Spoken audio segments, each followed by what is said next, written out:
Taking the bus after work can be so depressing. I sat in between two people to try to talk, but this guy was watching a movie. So I tried saying something to that guy. What is this thing? That's window film.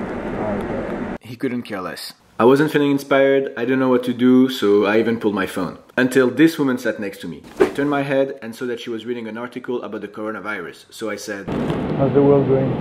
Are we going to go extinct soon or something?" No idea.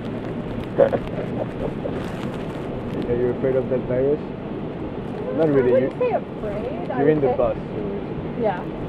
I would say when if the warnings get if many people die, I might start to get worried. Okay. And you? It can't be a good thing. I'm not so worried right now, but I don't know. I guess I am traveling tomorrow. I'm going to Europe, so maybe you're going the right direction. We started talking about the spread of the virus and people dying. Sounds kind of bleak, but we had good vibes, and you know, that's all you need. Eventually, she branches out. So you're going to France?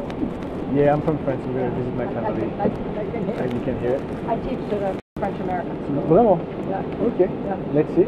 Parle français? But I teach art. Okay. And every once in a while there's a new child who speaks no English. Okay. And if they speak, I can usually understand, but my speaking is terrible. On y va? Have a good one. Au revoir. That interaction may seem trivial, but there were smiles. Tons of smiles. That interaction lasted less than 2 minutes, just the time to do one bus stop, and I left energized and feeling connected. And the thing is, there's opportunities like this all around you, but usually you're on autopilot mode. So stop for a second, look what and who is around you, and if you feel inspired, go for it. Let me know what happens in the comments, and I'll see you next time.